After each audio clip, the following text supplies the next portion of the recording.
Hi, everyone. My name is Nikki Palluzzi. I am the Director of Member Services and Experience at an organization called NAPFA, the National Association of Personal Financial Advisors, and I am located in Chicago. I'm Ed Burzminski, president of Chamber Marketing Partners, a company that helps chambers of commerce and other associations generate substantial non-dues revenue through using publications.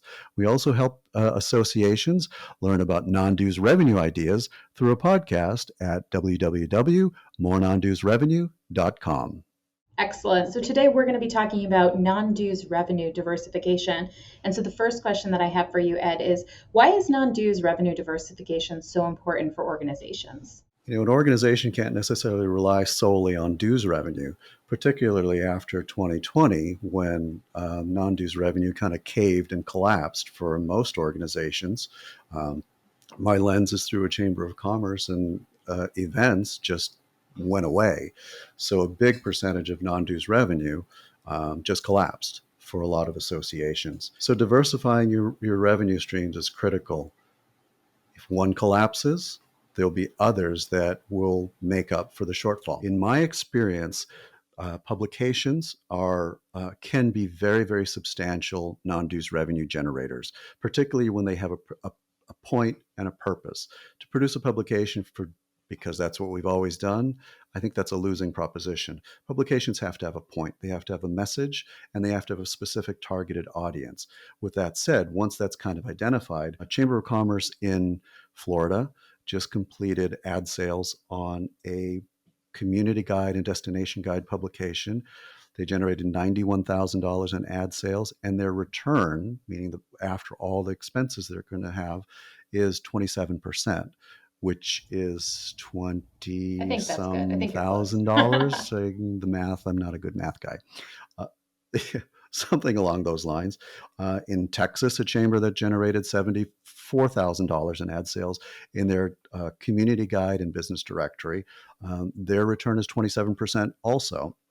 And they're doing it as a quote, in-house project, hiring a project manager, where the advertisers pay the chamber. That kind of direction is almost a paradigm shift where an organization is taking on a project that's not part of their core competency, but it generates revenue. I think to take it on without having the expertise is going outside of your core competency, and that becomes really challenging. But hiring the right people, finding the right people as consultants, contractors to help guide you along that process is critical. When associations are pursuing non-dues revenue and when they're thinking about diversifying their revenue streams, what is important for them to know when they're going into that exercise? Take stock of what resources that organization has available to serve its members, number one. And number two, find out what the pain points are for your particular membership. I'm not a big proponent of build it and they will come. Not many of us are Steve Jobs and can come up with iPhones. I think it's more important to find out from your constituents, from the community that you serve, what problems are your members facing, and then categorize them so that you can kind of get stock of these are the top three issues that my constituents are facing. What can we as an organization do to address those issues and go from there? And I think that's by solving a problem, you're providing value. And when you're providing value, you don't have to sell. You don't have to pitch. You're solving a problem, and that creates value and relevance as an organization. Yeah, I think that makes a lot of sense. I know that even just as someone who talks to members and volunteers all the time, understanding that there are segments to every association and understanding those different segments and speaking specifically to their needs helps create a stickier relationship and makes them more interested in the value that you can provide for them. You can talk all about the features that your organization has, but unless you're asking questions and understanding what that prospective new member's needs are, you're only talking about features versus connecting, understanding what their needs are, and then solving their problems. And you have a long-term member. Absolutely agree. So we talked a little bit about how you would approach talking about non-dues revenue diversification, or how to get connected to different segments with prospective or new members. But what about members who have been around for a long time, or folks who are already bought in, but you want to talk to them about the new programs or new things that you have to offer to them? So I think it's important before reaching out to understand, to go back, reread notes, even if those notes are old. Talk to other people in your own organization. Do they have any insight into that long-term member or that existing member? It's difficult sometimes not to get into a pitch, but it could be presented as something that the chamber is doing, and you're asking them for their opinion.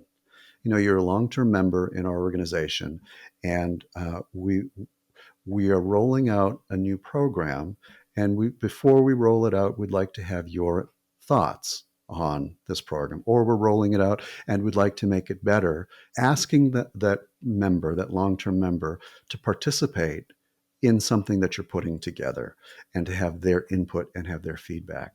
And people like to feel that they're part of a process. They're being asked for their advice and for their input. I also think this idea of making sure that you engage not only newer prospective members, but people who have been around a long time goes a long way, because people see when there are offers to new members or things to entice new members, but they feel like, what about me? I've been around all this time. What are you doing for me? And so I think this is a good way, like you said, to include them in the process and make them feel like you're looking for maybe not their sign off or blessing, but in a way their approval or their opinion about what it is that you're trying to do that's new.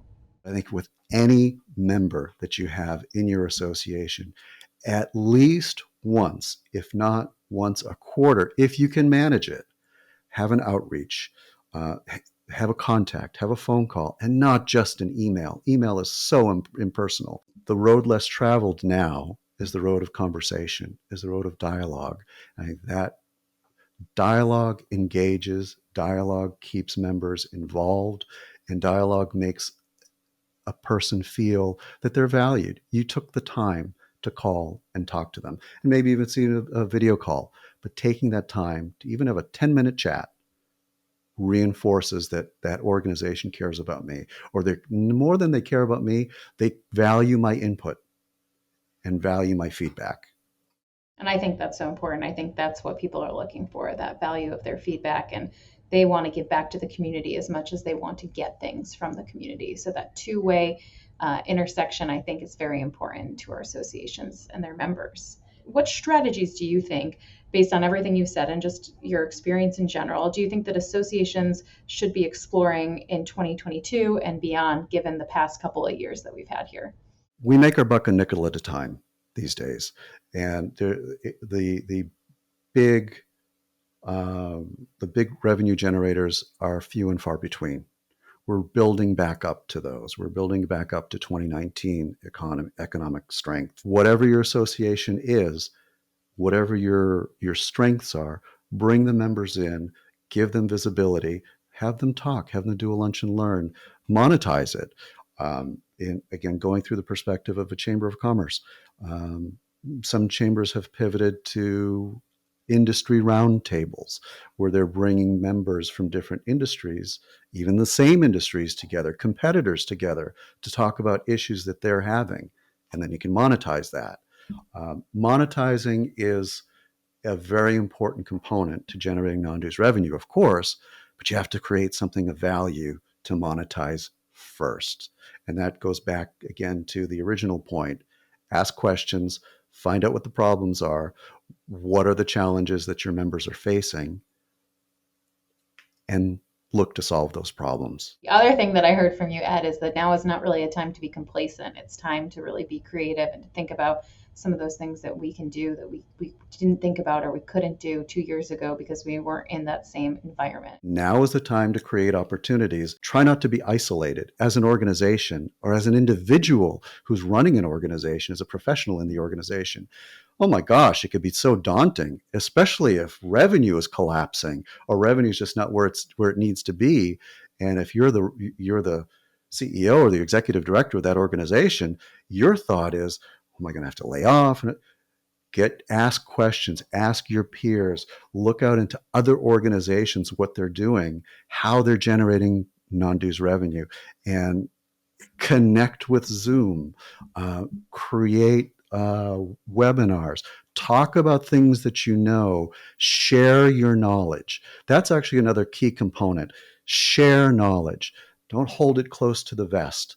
People want to learn, and people are attracted to you if you're sharing information that's of value to them.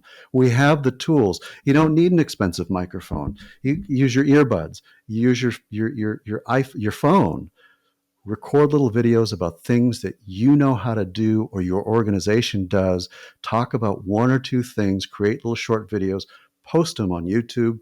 Link them to your website. Again, if you're an individual, if you're a small association, or even if you're a gigantic association, people will listen to that. You're sharing knowledge, you're sharing information, and you're creating value, and you're creating a place where people will come back to. Oh, what are they going to tell me next? I want to know. I think this has been great. I've been taking notes the whole time, Ed, because so many of the things that you say are so applicable to my own work here at NAPFA, and I'm sure amongst the peers of the other folks that I know in the association landscape. So I appreciate you taking the time so much, and thank you for sharing all your valuable knowledge with us.